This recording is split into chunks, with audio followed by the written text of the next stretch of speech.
This video is about our house that we've lived in for the last 34 years that developed some severe foundation problems. Here are just a couple of examples of the kinds of problems we're having with this foundation. But you know what? We love this house and we want to stay here. But make no mistake, it was a big decision to spend this amount of money at this point in our life to save our house.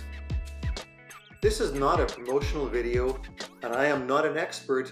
I'm just sharing our personal experience. In Winnipeg, Manitoba, we have expansive clay soil, and I have read and been told that drought and perhaps even climate change are causing this soil to dry out so much that my foundation is sinking. If you're having foundation problems, you're not alone. Hundreds and probably thousands of homes in Winnipeg are having these problems. My house was tilted 7 inches at least from the backside towards the front street. This diagram shows the types of settlement that you may be experiencing. I can see I'm getting tipping and differential. Some of our problems inside the house include the fact that this floor tilts 5 inches across the room and you can't sit in that chair without rolling away. This guest bedroom had so many cracks under the windows and elsewhere, we just covered it up with wood. We got tired of fixing the cracks. Like this one here that was only fixed about a year ago. A horizontal crack that opened up this summer and the window casing is opening too. In this hallway, I have cracks in the ceiling that come right down to that door frame. Another bad crack in my kitchen. My kitchen floor tiles are popping and becoming loose, and this one has even cracked. This living room slopes about 3 inches towards the fireplace and also 3 inches side to side. This crack goes right through my foundation and you can see daylight and feel air coming through that crack. Around the corner, this is even worse. This part of the wall is going to need bracing. Here's the bad crack that we saw by the window from the inside. This partition wall in the basement is getting crushed. My main beam has an arc to it. The string line is tight at this end, and at the worst point you can see, it's more than 3 inches out. There are cracks in my basement floor because of the fact that the foundation is sinking basically all the way around in my case. I was told we were going to have to lose these back steps, but fortunately, it has these huge supports and the engineer says we're okay.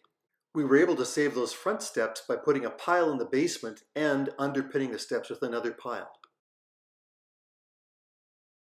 From around the foundation, we've saved as many of the perennials as we can. We know that there's going to be a lot of mess and disruption from this construction project. Outside of the perennials, everything that comes out from around your house has to be stored somewhere. So there it is, and it's going to get worse yet. Here's an important point. We worked with an engineer who was responsible for drawing up this plan that was necessary to get the required permit from the city.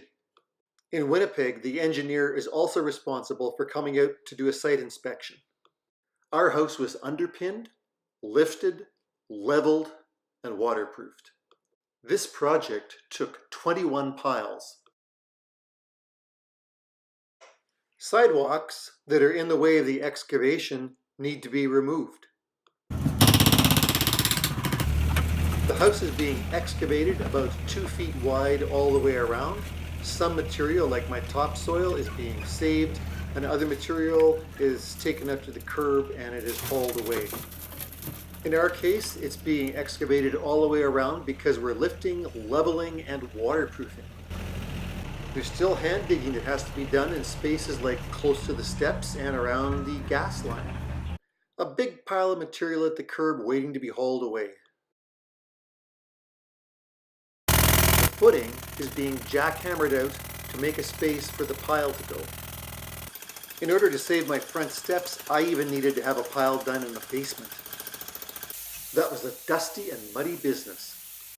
As an aside, if you have pets, they may not be too happy about the noise and disruption. Part of the footing has been removed and also excavated underneath for the bell cap. Here's what that looks like on the engineer's drawing. Because of the soil conditions of Winnipeg, friction piles that go 25 feet below your footing are used. It is actually the friction of the clay against the concrete that holds up your house. With this machine, piles are being drilled 25 feet below my footing. It's a 16-inch to 20-inch diameter hole.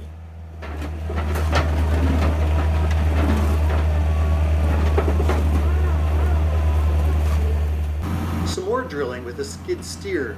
This requires 20 feet of headroom clearance. And last but not least, drilling with a tripod, which can be done just about anywhere, as is being done here in the basement.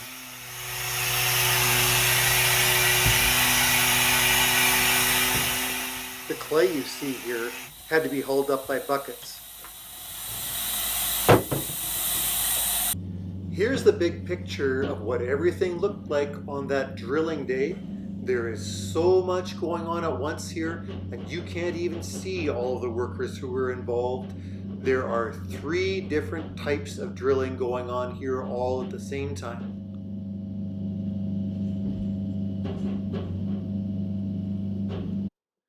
It's pretty hard to see down there, but that's looking down one of those 25-foot holes.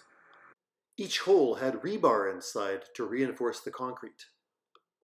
A pumper truck was used in the pouring of the concrete, which sure made it a lot easier to pour that basement pile.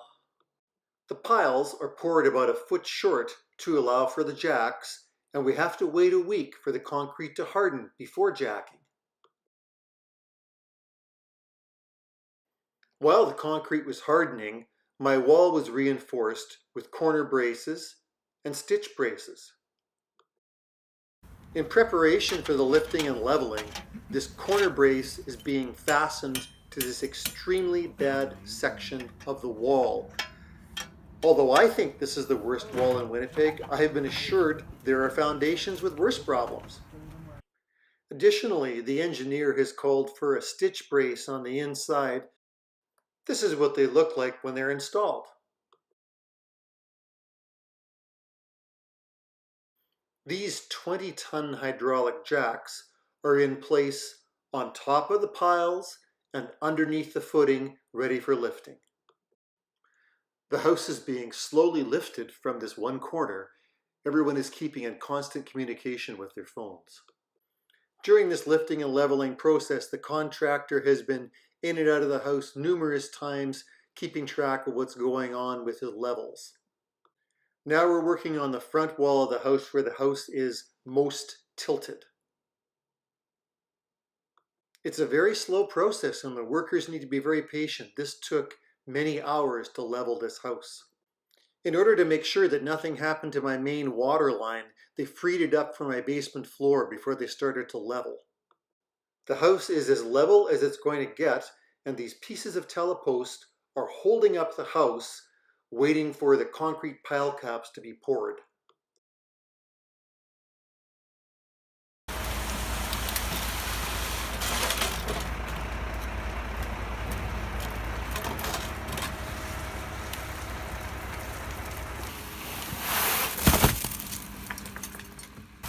Pouring the pile caps and then finishing them off with a smooth surface.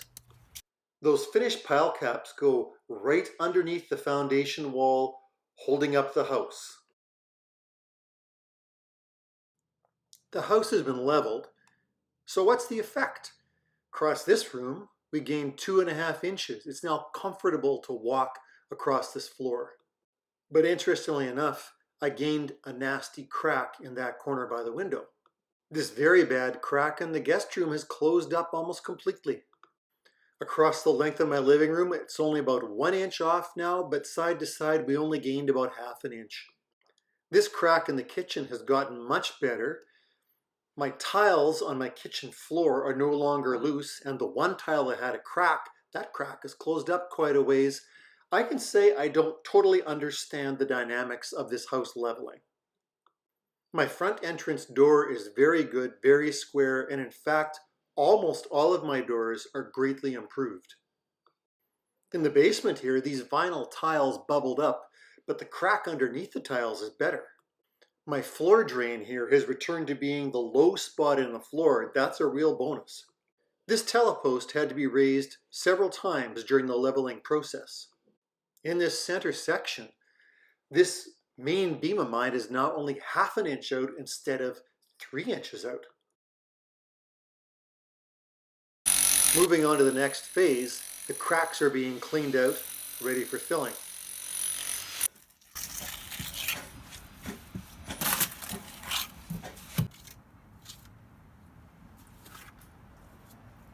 Between the wall and the footing is being methodically filled with grout to waterproof that area.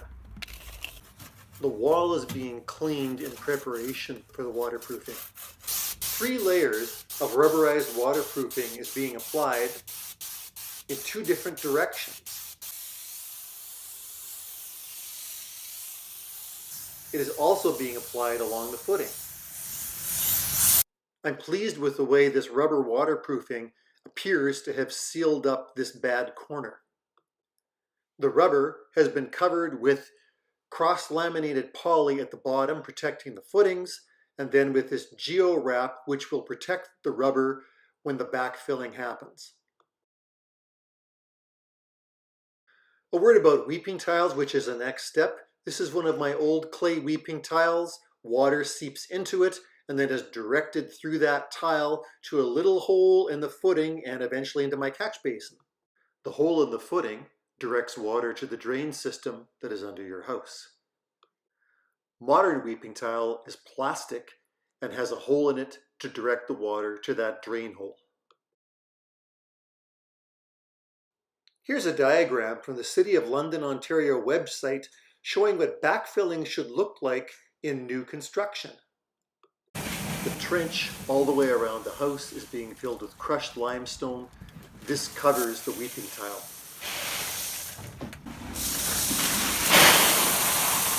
In this area, the stone comes up higher because this will eventually be my sidewalk again.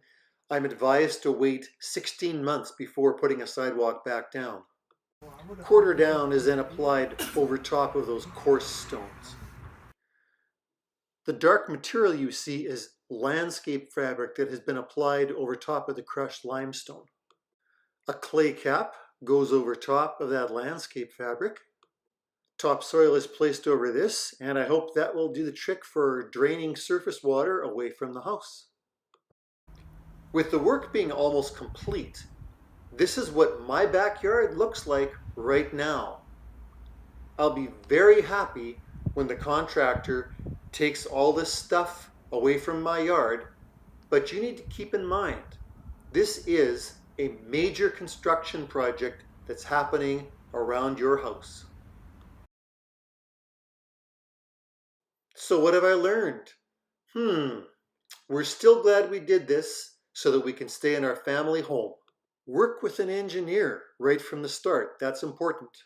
Do lots of research and speak to several contractors. Get lots of people in. Keep your neighbors in the loop. You're going to be inconveniencing them. If you can manage it, don't wait until your house has a problem like this before you start fixing it. Does your contractor have the appropriate insurance? What will the cleanup look like? How will the contractor handle things if there's damage to your house? Because my house was lifted and leveled, the upper part of my house needs to do some settling before I get at those drywall cracks. I'm dying to fix those things, but I have to be patient and wait a couple of months. In the big picture, take your time, think it through, and make a decision that you will be happy with.